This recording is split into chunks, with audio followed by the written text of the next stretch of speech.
Islam was hardly on the radar screen for many Americans prior to 9/11.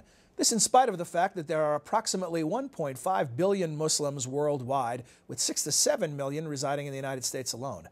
And while the need for dialogue and understanding is great, relations remain strained between America and its Muslim community, and also with the larger Muslim world. Today we speak with a scholar and diplomat who led a team of researchers on a cross-country journey visiting more than 75 cities and more than 100 mosques to conduct an unprecedented study of the American Muslim experience. And while in search of the Muslim American community, the group discovered a lot about the larger context of American identity. This week on Dialogue, Journey into America, the Challenge of Islam.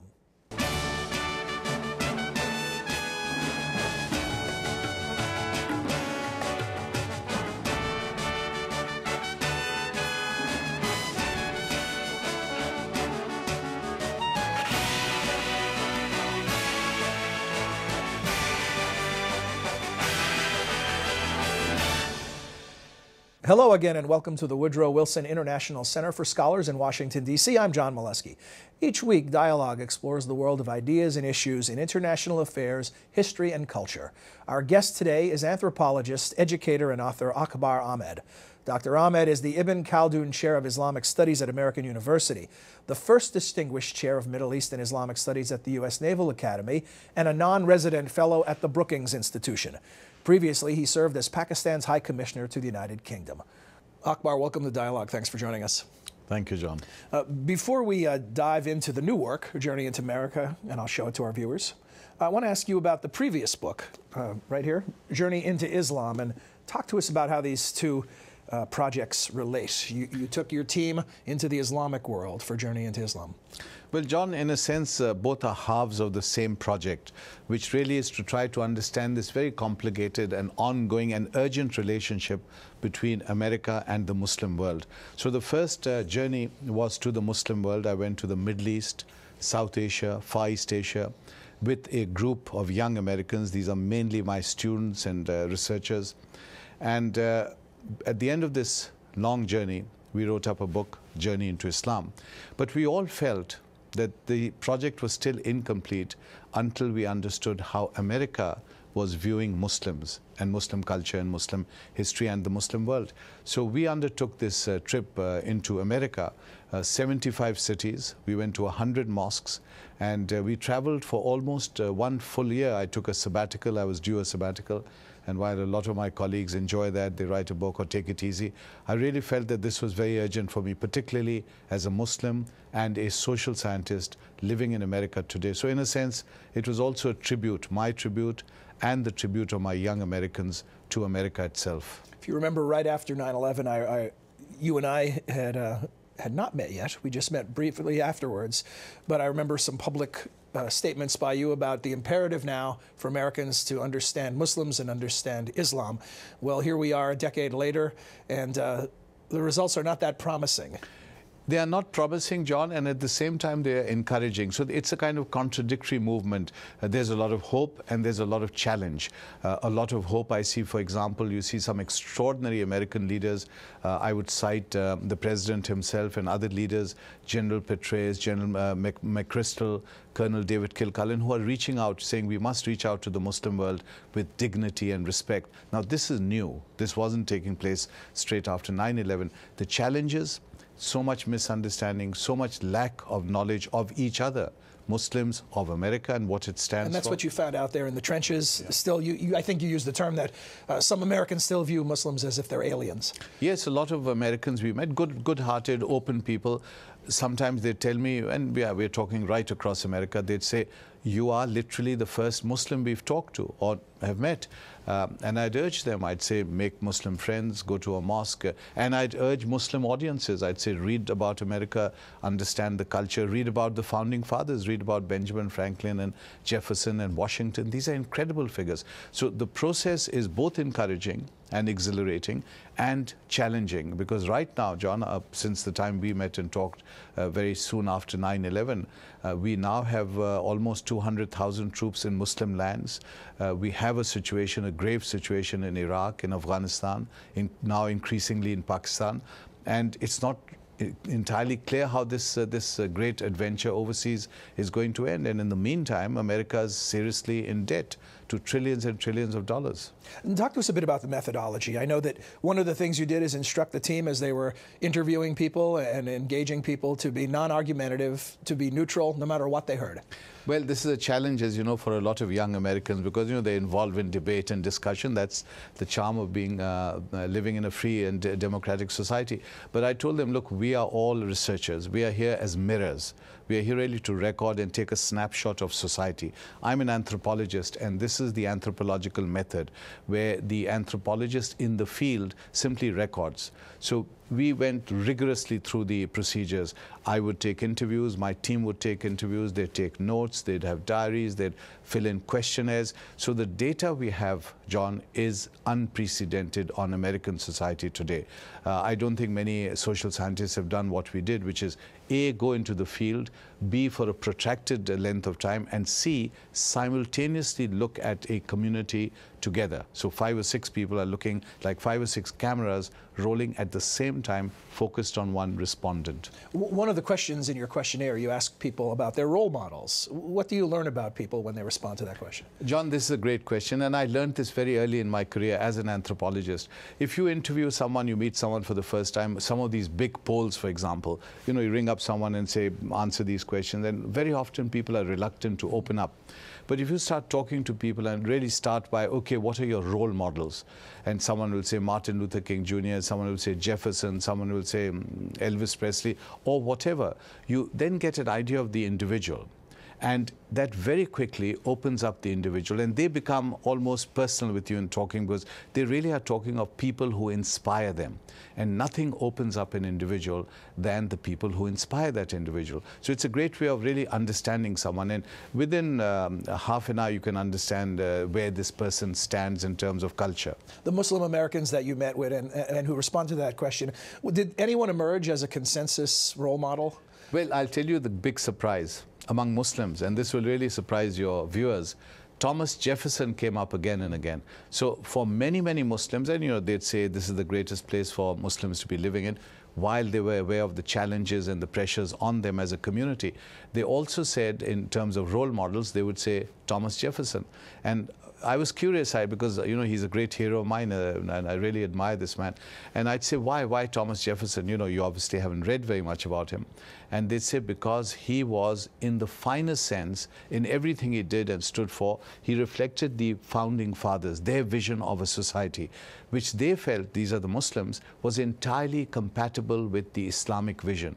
Education, family values, respect for others, justice, the respect for learning, that's the founding fathers. And that, for these people, was the ideal vision of Islam. And the fact that Mr. Jefferson owned the Quran probably didn't hurt as well. Jefferson not only owned the Quran, but I was told he learned Arabic through the Quran. And of course, as you know, on that statue of his, which is in our film, he's got this angel and holding a tablet with God, Jehovah, Allah. I mean, what a powerful message. And we are talking of the late 18th century. Very powerful message to the world for a pluralist, tolerant society. So, you know, the common metaphors that people think of when they think of the American experience, the melting pot, the classic melting pot, assuming a certain level of assimilation, and then the salad bowl, maybe the separate ingredients all mixed together, but still maintaining their own unique properties. What did you encounter in the world of Muslim Americans? I think, again, it depends, John, which community you talk to. Remember, the Muslim community in America is similar and yet quite distinct in terms of anthropology.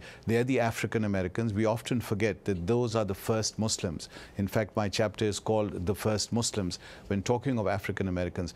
And we often forget that something like 30 to 50%, these are estimates, of the African slaves brought from the west coast of Africa were actually Muslim. So there's a history here. And then, of course, many, many people from the Arab world started coming late in the 19th century. So you have 4 or 5 generations Americans who are of Arab descent. So we found that the African Americans, then the people from the Middle East, and the third stream, which is South Asia, are similar and yet distinct. So they may have different mosques, they may have different centers, and yet there's a degree of overlap amongst them. So again, they'd have different priorities. For the African Americans, it was health, education, local issues. for the Middle East very often is Palestine, Israel, and the desire to solve and hope that situation is resolved soon. And then for the South Asians, it was more South Asia and the politics of South Asia. So you can also see the differences, the nuances within the community. Was there anything that you could identify as a consistent pattern among those who were least resistant to dialogue or to looking for ways to build bridges? I think of the gentleman you ran into in Omaha, Nebraska, who said good Muslims don't talk to non-believers. And I also remember you write in the book that Haley and Frankie, two members of the team, were shocked at some of the hostility, and there's a quote in there where they said they never experienced anything like that in the Islamic world. Well, these are the paradoxes of any travel, any field work. You know, you're always meeting the unexpected. And these are young Americans traveling in their own home country. And they've just come from the Muslim world where they expected hostility. And there was an undercurrent of hostility, some anger, but that would very quickly dissipate because Muslims, by and large, tend to be a very hospitable people as a society. Now, similarly with Americans, we found everywhere we went, you know, Jews, Christians, Mormons, atheists, Muslims, very hospitable, opening their doors and their hearts to us. This was really very heartwarming. But we did come across situations, and they're in the book, where we were in mosques challenged, where I was challenged for talking of dialogue with Jews and Christians. And of course, you're right, they pointed out, they said, how could you have taken two white kids to the Muslim world, meaning these two former students of mine.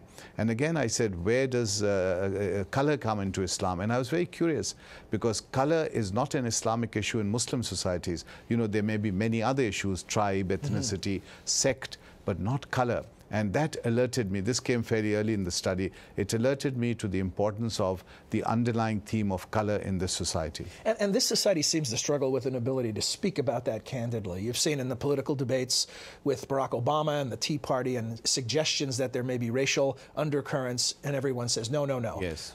But you encountered something quite different. You think race and skin color is still a very important... Again, John, I had the privilege of looking at this society as an insider, outsider, as an anthropologist must. So I'm able to look at it like, again, the metaphor of an anthropologist. You sit by the campfire and you're talking to people in that suburb or town or village, and you're overhearing the conversation. So we found the tension still there. It comes up again and again, as you'll see from actual conversations in the book. And my team encountered that. There were some remarkable exchanges, very powerful for all Americans to really hear. I mean, they may not normally hear this. As you say, people are politically correct. There was an exchange, for example, between Frankie, who's white, he's middle-class white, and a person from the Nation of Islam, who now believed in Imam W.D. Muhammad's version of Islam, and who's now very open to dialogue and reaching out to people in interfaith. This was in Chicago. And this fellow looked Frankie in the eye and said, what Imam W.D. Muhammad did to me was move me away from the Nation of Islam, because previously I wouldn't be talking to Americans like you. And Frankie said, you know, it just shook me, because he said, as a young American, I had never heard the name Imam W.D. Muhammad. So forget the nuances within the African-American community, but the enormous radical changes that took place when Imam W.D. Muhammad, and I call him, as you know in the book, the Martin Luther of, not Martin Luther King Jr., but Martin Luther of the African-American Muslim community here in America. He really turned Islam around and pointed it in a direction towards interfaith dialogue, friendship. And so when you talk to those African-Americans, they will say, we are American. We may be Muslim, but we are American. This is our culture, this is our country, and we love it. One of the things that you observe in the book is that, especially from the perspective of someone who grew up in Pakistan, how much this is the land of plenty, the standard of living, the amount of commerce and food and all of these things available that many Americans may take for granted. You may want to comment on that, but also I'm wondering, you're a widely traveled guy. You travel to universities and other places around the world to speak. What other things surprised you at this level of depth of journey across America? What surprised me, and remember, I've traveled in America extensively, but you know, I fly in, I give a public lecture, there's a dinner by the president of the university or the dean of the university, faculty members gather, and I'm flown off next morning. So there's very little interaction. Really Here I'm traveling incognito with my team, and we're all sort of, you know, staying in cheap hotels, saving on the budget, traveling incognito, and sometimes facing fraught or even dangerous situations like any other traveler. So what surprised me on this journey was, John, again and again, ordinary Americans ready to talk and reach out and open up. This really surprised me because considering how little they really know about Islam, their curiosity, and then I felt as a Muslim, and I say this to my Muslim friends and leaders in the community, it really is on their shoulders now to step forward, explain Islam, reach out, because the pressure is on the community, which is the minority community in any society. You know, right now you have all these homegrown terrorists, etc. So it is the onus is on the Muslim leadership to really step out, talk about Islam, have documentaries made, write books, give lectures, visit churches and synagogues. I really felt that that gap remains on that level of society. In addition to just a fundamental lack of understanding, is there, at the center of this, is this battle between tradition and modernity? There is a battle between tradition and modernity. A lot of Americans are concerned about the rapid changes taking place in America. This goes beyond Muslim Americans. No, it's beyond Muslims. So this has got nothing to do with Muslims. They are concerned about particularly the mainstream white culture. Now, again, I may be politically treading on sensitive ground, but a lot of Americans are very concerned that suddenly the pattern of leadership in the White House has changed. This, to an American, is really radical, and it presses all kinds of danger signals. They're worried whether the equation, the balances that have remained in place over American history are going to be totally thrown off balance, whether the America that they grew up with and know and love, that is going to be challenged. So there is a great sense of disquiet. There's the idea and the awareness that by the middle of the century, the white population will no longer be the majority. Now, what does that mean? Does that mean a challenge to the English language, to the notion of things that Americans hold dear, which we all love and respect, going back to the Constitution and the Declaration and so on. So there are some fundamental concerns that are creating a lot of disquiet, and then suddenly you get the Muslims emerging into the picture, or rather charging into the picture, or disrupting the picture on 9/11, and suddenly Americans focus that sense of disquiet, anger, uncertainty, frustration onto the Muslim community. And the Muslim community, I don't think quite gets it even now that there are bigger changes taking place, and they somehow are now the lightning rod. Because, John, I really feel this as an observation, very few Muslims, most of them are coming from the 60s onward, from the Middle East and South Asia, not the African Americans, and they bypassed the struggle that all communities went through, the Italians, the Jews and so on, 2 to 3 centuries before they were fully incorporated into America. Because the Muslims bypassed it, they didn't really fully get involved with or engage with American culture, American sports, 4th of July, baseball, the culture of America. And therefore, the reaction after 9/11 comes as a shock to these Muslims. Is that changing? Are you starting to see that more? I hate to use the term Americanization. I think we're still at the crossroads. We're very much at the crossroads. There's a lot of uncertainty in the Muslim community. There's a sense of fear, a sense of uncertainty, also a sense of we must do more. They're not really sure what to do and what the vision is and direction. An imperative for engagement. Yes, there is that disquiet now in the Muslim community, and it really is, I think, it's reaching breaking point.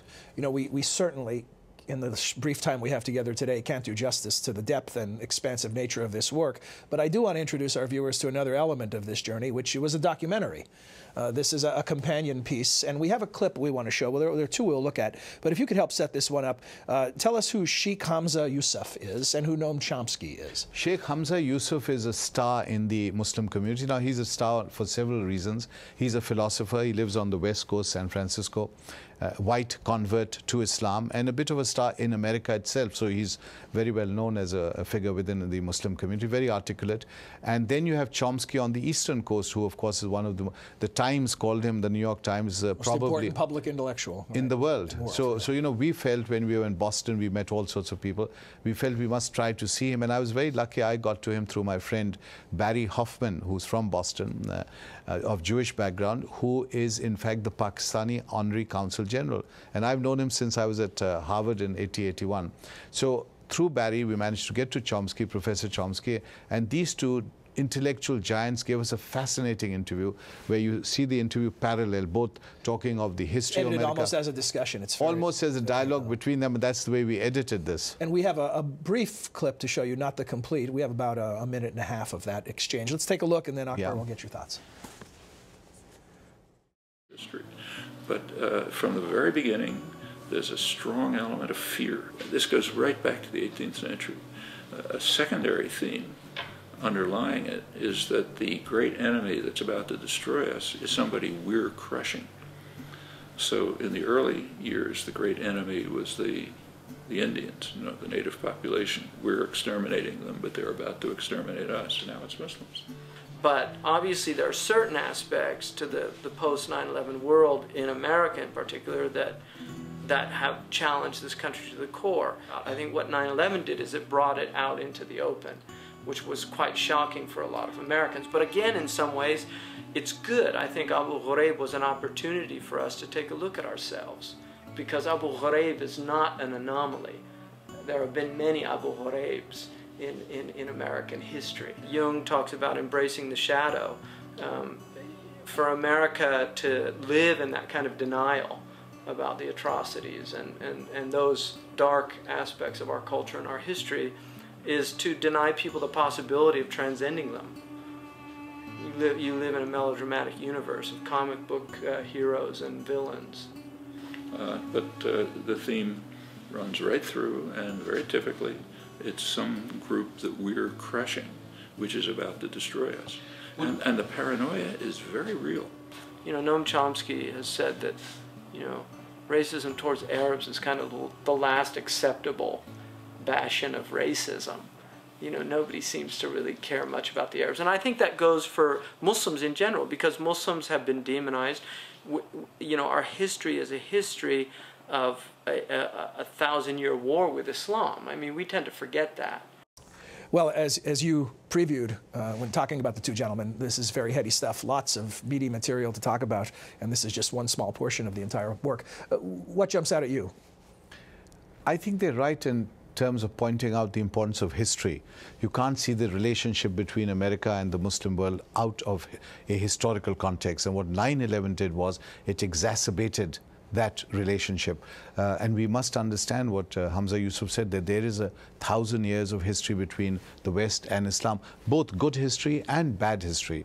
The good history is also long periods of time, long periods of history when Muslims and Jews and Christians lived together. For example, in Muslim Spain 1,000 years ago, and together they produced a very rich civilization of art and culture and poetry. And many Muslims feel that this America, the United States of America, could be another period of that synthesis between these great Abrahamic faiths. And what about this notion that's introduced that Yusuf quotes Chomsky saying that it's acceptable on some perverse way to be prejudiced against that? Alas, John, is a very sharp observation, and again in our book it comes through that today, people talk of freedom of expression and freedom of speech, and to that my answer is always, Muslims are today feeling, rightly or wrongly, they feel that they can be attacked, their God, their prophet, their culture, their traditions, their history, everything can be ridiculed and kicked around and abused, whereas any other community,